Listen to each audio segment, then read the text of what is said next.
So good to be back in the studio again. Woo! So good to be back. Welcome back, everyone.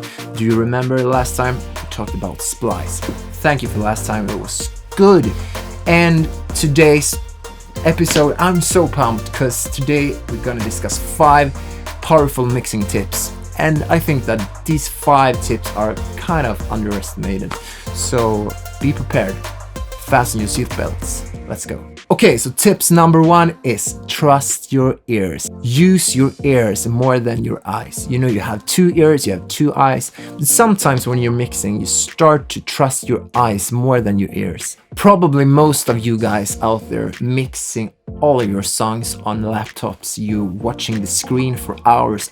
Yeah, and that's the situation and probably the future. So this is not just the 2020 style. It has been so for a while, and probably that's the way we're gonna mix music in the future as well. And in this situation, when almost all of us mixing on laptops or in front of screens, it's easy to fool yourself. It's so easy to lose your compass when you're mixing.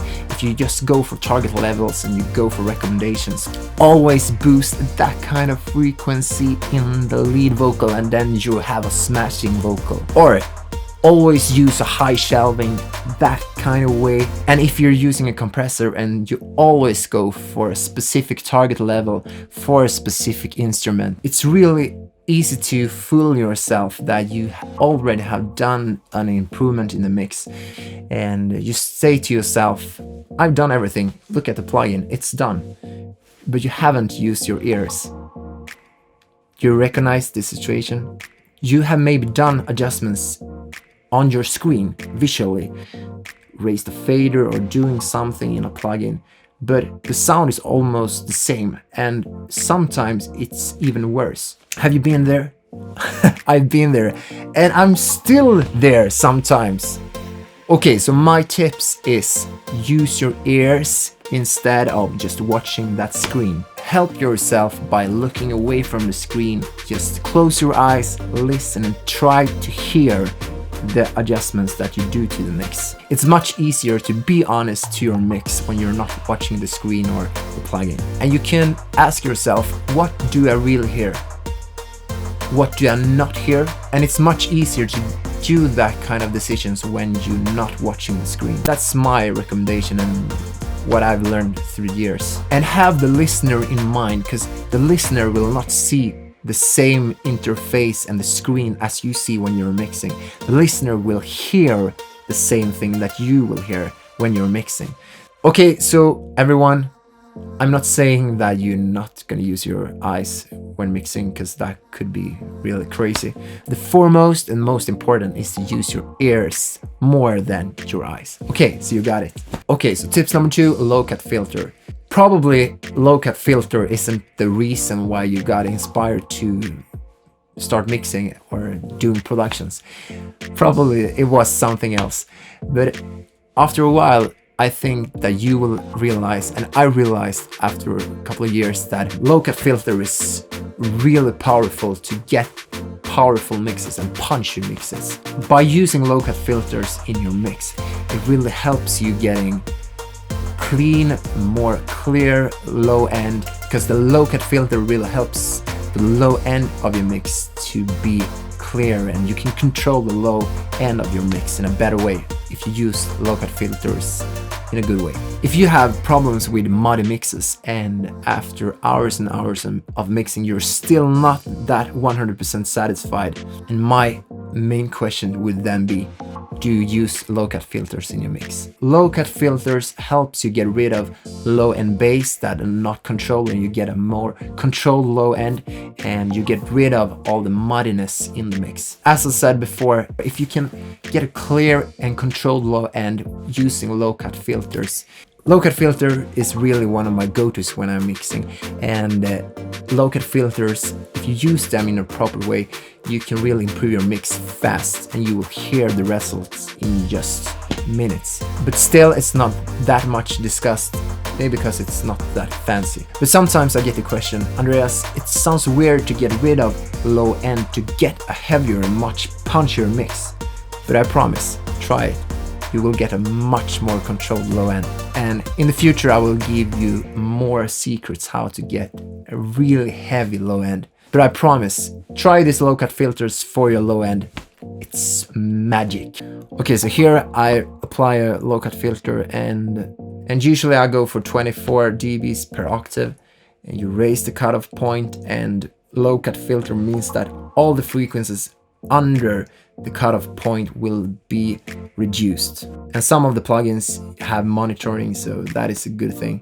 And usually I raise the cutoff point, and when I hear that the low cut filter affects the low end, I stop, and then usually I back off a little. You can use low cut filters for instrumental groups, individual tracks or effect tracks, auxiliary tracks, reverbs, etc. Okay, so tips number 3 is to find the right levels in between instruments, instrumental groups. It's so easy to start working with compressors, cool effects, and instead of setting the right levels in the beginning. So my tips is to set the right levels in between instruments, in between instrumental groups. That will really help you further on in the mix process. So as I said before, use your ears and trust your ears. So if the vision for your mix is to get heavy drums, and you know the drums should really be aggressive and punchy, okay, so set the levels that way. The drums would be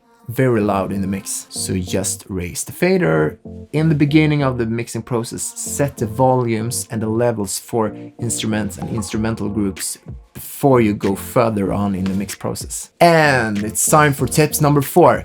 Listen in different systems. Listen in headphones, listen in your smartphone, listen in good speakers, in bad speakers, in really crappy speakers. Listen in your car, and listen in systems that your listener of the track probably will listen to your track through. So if your listener probably uses AirPods to mix some of the parts of your song in AirPods, okay, I know it sounds crazy and kind of not correct, but make sure to have your listener in mind. And I really love low end bass. Especially this is crucial for your bass, because you don't want to have too much bass or too little bass. And this is a good way to make sure that you're not in the situation of having too much bass in your mix. Listen to different systems, and small adjustments can make so much difference in a mix. So make sure to listen in different systems. Good. Okay, so tips number 5 is to have breaks, regular breaks to recalibrate your ears, your brain and mind. Your brain and your ears both are very good, but both have weaknesses as well. And one specific weakness is that your brain and your ears can really trick you and fool you if you're mixing for hours and hours and hours and hours, as we usually do. And that is why it's so important to have regular breaks to recalibrate your brain and ears. And it's almost the same situation when you take earplugs, plug it into your ears, and after a couple of minutes you start to think, oh, this sounds good.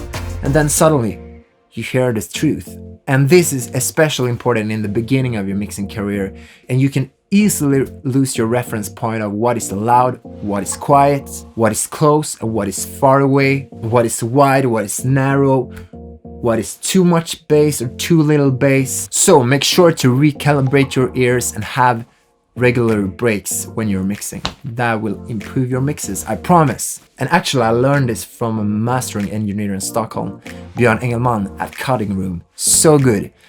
And I asked him, why are you leaving the room all the time? And I learned something new. Okay, so that was today's episode. That was 5 tips how to improve your mixes. And I think that these 5 tips wasn't that advanced, and it's really about a mindset of using your ears and, have the listener in mind and use your ears to achieve a good mix. And I think that if you take these 5 tips and adopt these 5 tips to your own mixing process, I'm 99% sure, maybe 100% sure that your mix is gonna be better very fast. Okay, so that was everything for today. Hope you guys had a good time. Maybe you got inspired, you learned something new. Maybe you got inspired to go out there and do some amazing mixes. So comment below, send me DM on Instagram, and I will do my very best to answer all of your questions. So thank you so much for having me. Bye.